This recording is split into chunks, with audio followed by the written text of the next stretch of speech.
Welcome to the Jennifer J. Hammond Podcast. Jennifer is a licensed realtor, educator, speaker, and best-selling author. Jennifer's goal is to help you find your yay in every day. Jennifer is grateful for the opportunity to educate, empower, and inspire you with powerful conversations, insights, and new viewpoints. Here's your host, Jennifer J. Hammond.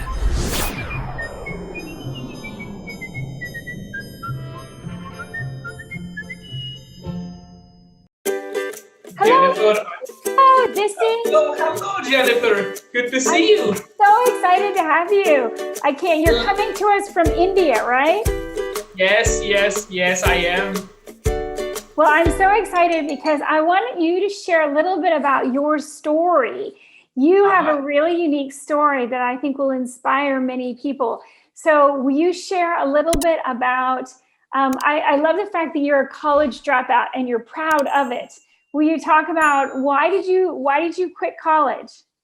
I would love to talk about that, I have been born and brought up in a middle class family, and all that our parents expect, at least from me belonging to the average middle class family, that grow up, get a degree, get a job, and get your life set.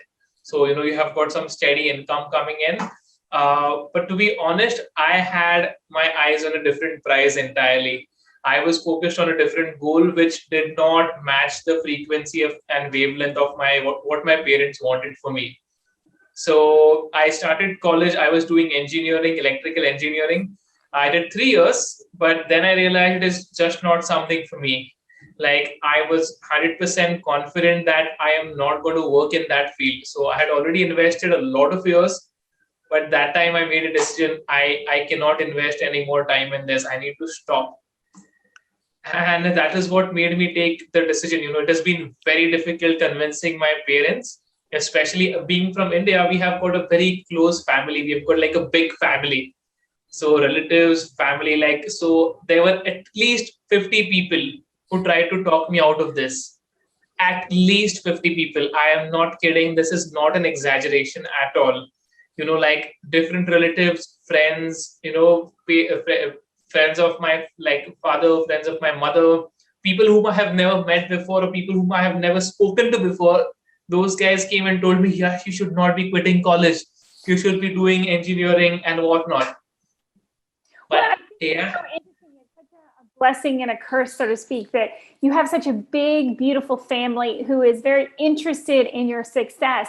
However, sometimes when we come across I want to say the person who has a fixed idea, they believe that your success is engineering and they're just certain of it. So whether that is right for you or not, it's kind of putting that square peg in a round hole, and that you got to find your own path and what makes you excited and happy to, create and be yourself in this lifetime. And I know that there are a lot of people who definitely don't see it that way. And so it's so interesting. And I'm proud of you for confronting and in a loving way saying, no, that's not right for me. So you took a little bit of a left turn in that you decided to become an entertainer, a magician and a mind reader. Will you talk about that experience?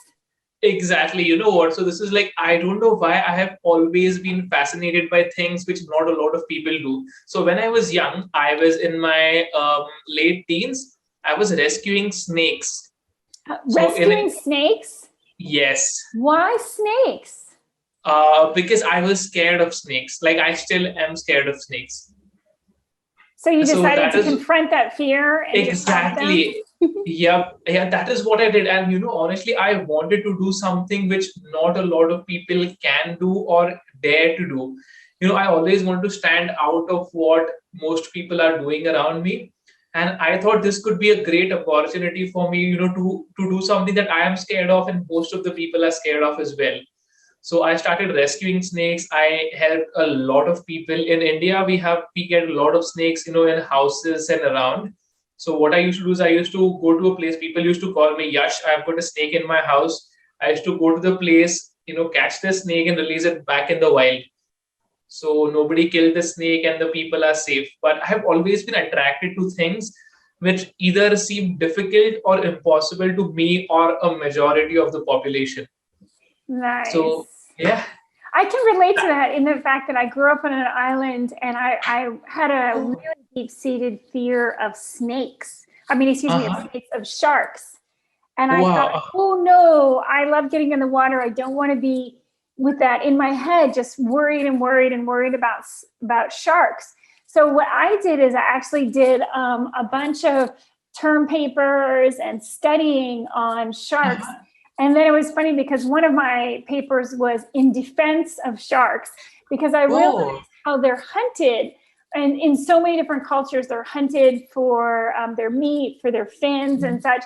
And I started just looking at them in a very different viewpoint. And it ended up making the fear of sharks disappear. And now I've been in the Yeah. water with them quite often and I don't have a fear of them anymore. So I think there is something very, and I'm going to use the word magical, about confronting your fear. And then it's almost like you just get such a different viewpoint on it that it no longer has control over you. You're no longer the effect of that fear.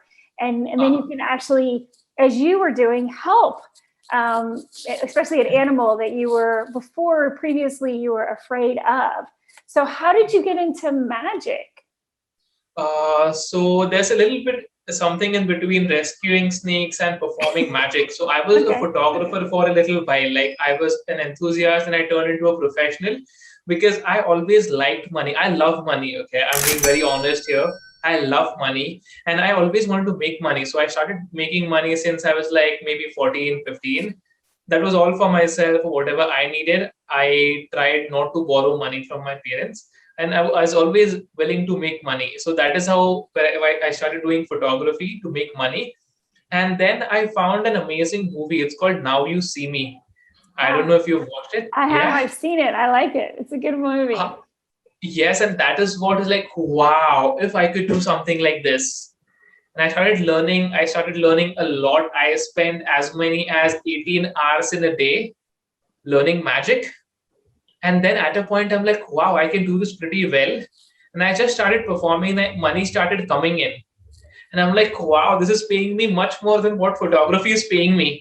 I'm like, so let's go, let's do this, much more than what I do photography. Then I sidetracked photography and made magic the main thing because it was getting more monetary output for me.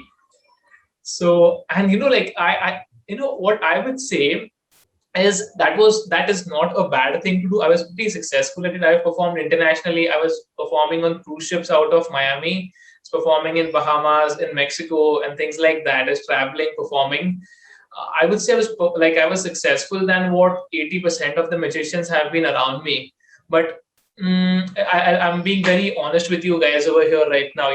I'm being very blunt. I did not achieve my goals by doing that. Like I know what I am supposed to do. I know where I want to go. But unfortunately, I could never hit my personal, professional, or financial goals by doing that. So that is how I had to, end my magic career as well. Otherwise, I just love doing that too. Well, and so now you've decided to do marketing. So is it online marketing or what kind of marketing are you doing now? Yes, so I'm doing online marketing that is digital in the form of social media, email marketing, Facebook ads, Instagram ads, and all kinds of ads, as well as the local companies over here. I'm doing content creation for them as well. And also, I'm helping them clarify their marketing message so they can reach more people in a much more efficient way. And would you like to know how and why this thing started? Why? Yeah, why? Yeah. So, as I told you, I could never hit my personal, professional, or financial goals. And I could never get to a point in magic where I wanted to be at. And the reason for that was I could not earn enough money. And the reason for that was because I could not reach in front of the people who had that money. And I could not sell myself at the prices high enough and in volumes high enough that will make me successful. And the main base reason for that was I couldn't market myself. Right.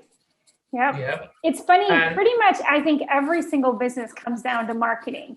No matter what you do, you have to master marketing to be successful in whatever it is. So even with your new skills in marketing, probably you could go back and do magic in a totally different way if you understand marketing.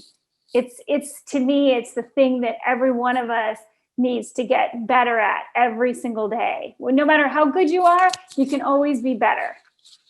Yeah, 100%. I totally agree with you on this, Jennifer. So yeah, and like that is what made me, take up marketing, because I realized it is not just me and it is not just my business what is suffering, but there are, like I would say, thousands and thousands, if not tens of thousands of businesses which are lacking in marketing. So that is when I decided I should not just help myself, but I should help much more people and create an impact than just helping me and being selfish.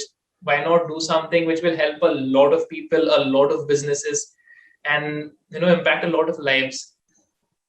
Yeah, I think it is so important that we find a way to help the other people around us, because as we're all going through life and we're all learning new things all the time.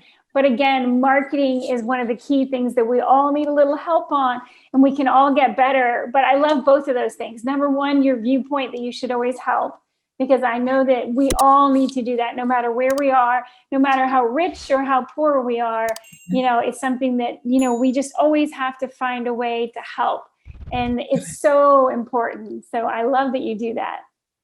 Hey, yeah, I always try to. Definitely. Well, so what is the future for your marketing? Do you plan to expand this marketing worldwide? Or what do you want to do? What are your goals with marketing? So my goals with marketing are, I would say, pretty massive. I want to go international with this business of mine, because I know this is going to help so many businesses get on the right track, monetize themselves, and become successful. Because as you just said, I totally agree with you. Marketing is the thing that, that puts your business on the track of either success or failure. So if this part of any business is handled, it could be like a startup, a small business, or even a multi-trillion-dollar company.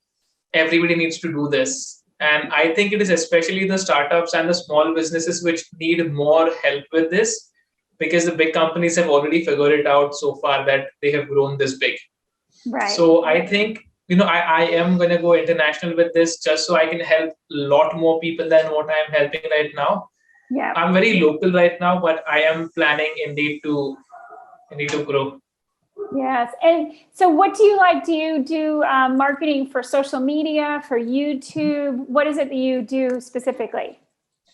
So yes, for international clients, I've got someone like a client out of Canada. I've got a client out of the UK. So for the international clients, I'm helping them create content, and I'm helping them, like once they have created content, I take the content from them, I edit it, so it is appealing and, matches the personality of that social media channel.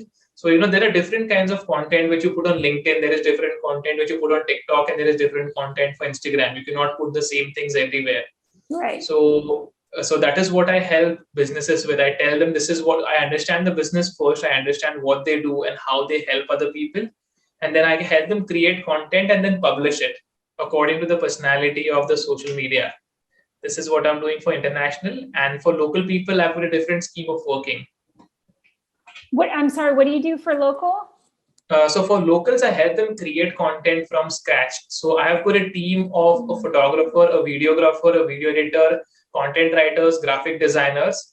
So for them, I meet them in person and I actually create content with them. So my whole team sits with them, and then we work together on this. So that is what I do locally. And this is what I want to make an international model. Like right now, I cannot take my team everywhere, but this is what I want to grow and, expand by adding more people across different parts of the world. Beautiful. This is my vision. Well, so if somebody wanted to get a hold of you and find out more, how would they do that? Is it a website? Where would they go? So you can check me out on Instagram. It is my name, Yash Pataskar. I just spell it out because it's an Indian name. So it is YASH, Yash. And immediately after that, Pataskar. It is PATASKAR. Perfect. Well, I'm so happy that we get to have you for the podcast interview today. And I wanted to ask you I'm going to do a countdown. you.